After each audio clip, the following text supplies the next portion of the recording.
Você citou o ITA, você citou o CTA, e você citou a Vibraz, por exemplo. A Vibraz, ela passou por um período de 4 anos de greve, e ela acabou o estado de greve agora, essa semana passada, através de uma luta do Sindicato dos Metalúrgicos. E engraçado é que assim, um dos beneficiários foi o pai do Pavanato, que era funcionário da Vibraz. Então, eu queria saber sua visão sobre isso, sobre os sindicatos, se realmente são todos ruins, ou não tem alguma coisa que se aproveita, etc. Veja só, se eu partir da premissa que pessoas vendem sua força de trabalho e pessoas têm direito à livre associação, portanto, pessoas fazendo uso do direito à livre associação, negociarem melhores condições de trabalho é legítimo. Então, eu acho que a ideia de organizações autônomas para negociar valor de trabalho, etc., e condições de trabalho, ser legítimo é parte da minha premissa de um cidadão que vive num Estado democrático de direito. Eu não gosto não só da ideia de unicidade sindical, mas a ideia de que os sindicatos eles terão um monopólio sobre temas e regiões. Eu acho que qualquer um pode se organizar para negociar com uma empresa melhores condições de trabalho. Uhum. Então, eu acho que assim, é legítimo a organização.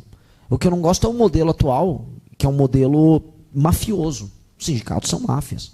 Inclusive se matam. Tem um caso agora em Sorocaba, envolvendo o sindicato de prestadores de serviço na área de transporte. É horroroso. É máfia. Um matou o outro.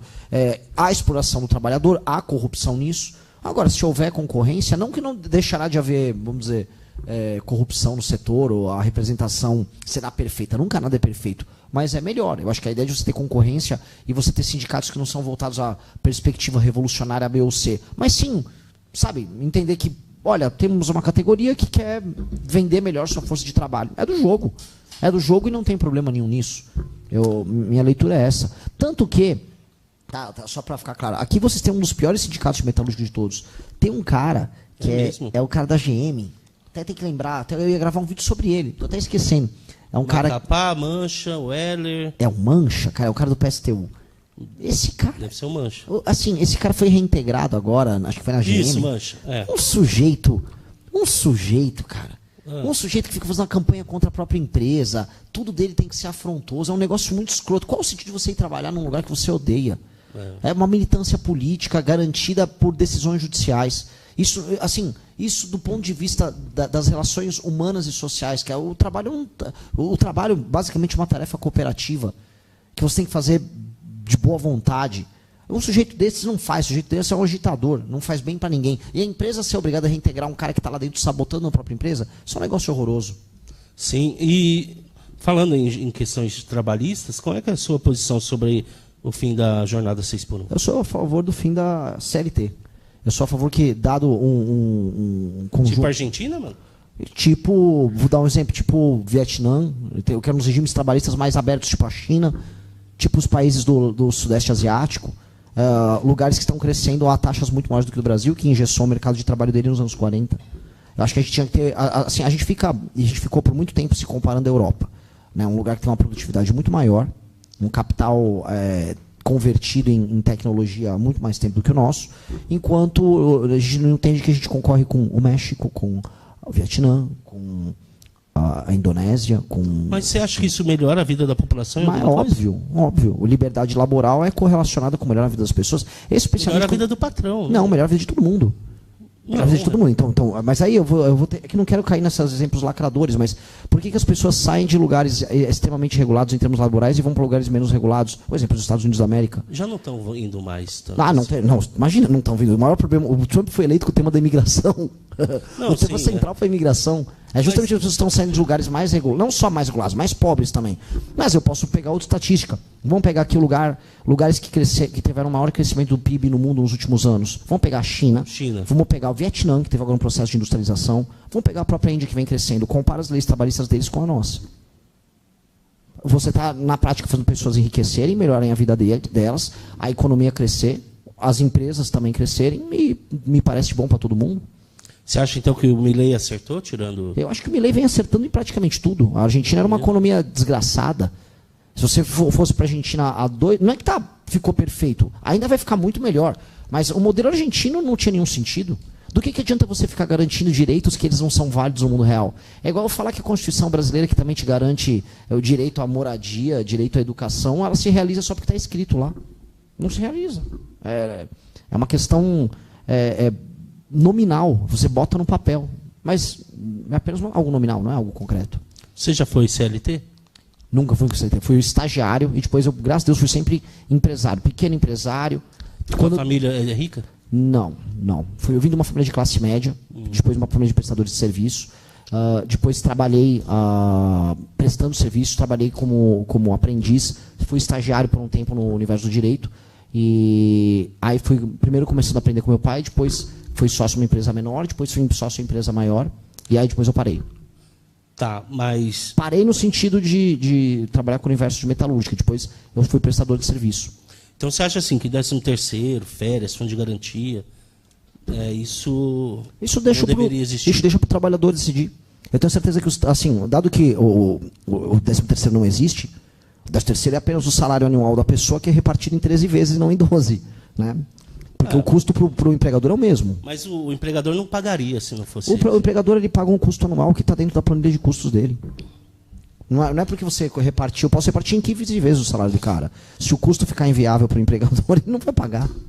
Se você quiser, pode repartir em 20 vezes. Eu faço o 20º salário. Agora, o custo é determinado por uma série de coisas. Se o seu preço final de um produto ficar inviável para ele ter escala, você não vai ter produção. Se a concorrência internacional destruir o seu preço, não adianta nada. Então, na prática, a gente está vendo as pessoas indo para a informalidade e trabalhando de outras maneiras. Hoje, uma pessoa prefere ser um atendente no supermercado CLT ou ela prefere ser um Uber? A pessoa prefere ser um Uber. Ela consegue fazer a escala de trabalho dela de acordo com a autonomia dela. E ela não tem 13º, não tem essas coisas. As pessoas não pensam muito no futuro, né, Renato? Mas eu acho que uma pessoa que prefere ser um caixa do supermercado do que um Uber hoje, ela realmente pensa menos no futuro dela. Ela vai ganhar menos, lógico. Não, ela mas ganha tem menos. A Seguridade Social. Que Seguridade Social, cara? Você tem uma aposentadoria que talvez a gente consiga manter se a gente reformar? Que seguridade? Que autonomia ela tem? Que capacidade de poupança ela tem? Ela não tem nada. Uhum. Ela basicamente não tem nada. As pessoas acreditam, volto a colocar aqui, que elas têm direitos nominais. E elas sabem que elas não têm. Na verdade, elas nem acreditam. Elas só estão vivendo e sobrevivendo.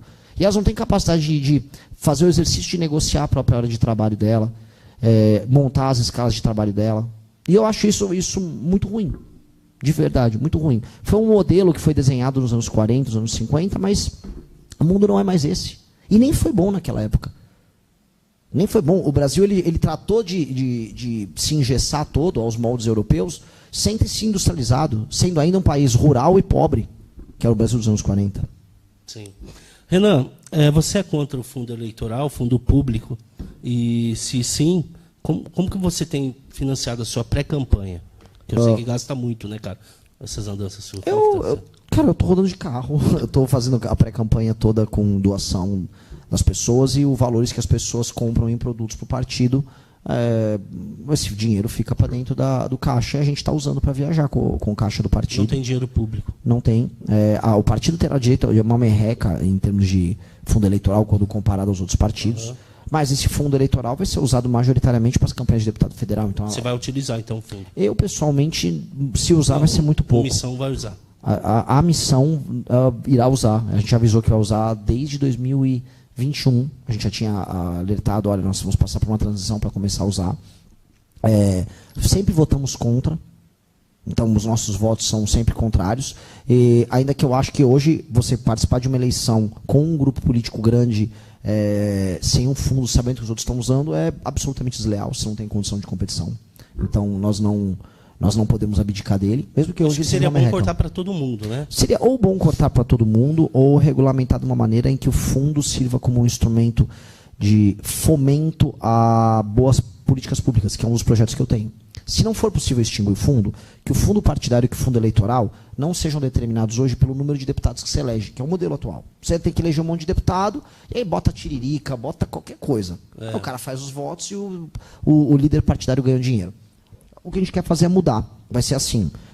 o prefeito que entregar indicadores de desempenho, de performance, por exemplo, cobertura de esgotos, ranking do SAEB, fila de atendimento, insulto, tudo. Você criar as métricas, teve a métrica certinha, ele ganha uma pontuação, essa pontuação é ponderada pelo tamanho da cidade, o partido desse prefeito ganha o dinheiro. Se o partido não consegue atingir essas métricas, ele não ganha o dinheiro. Ponto. Então, qual o objetivo do partido? Não é mais eleger os tiriricas. É colocar prefeitos bons em cidades boas, que aí vão entregar esse partido, fundo partidário. Bons gestores, né? Sim. Sim, perfeito. E o resultado não ser medido pelo povo. Porque o povo erra na votação. O povo vota mal. O povo não sabe, assim, determinar se um prefeito teve um bom mandato ou não. Até porque o povo, em grande medida, vende o voto dele. Se você gostou do vídeo, não se esqueça de deixar o like e se inscrever para mais vídeos.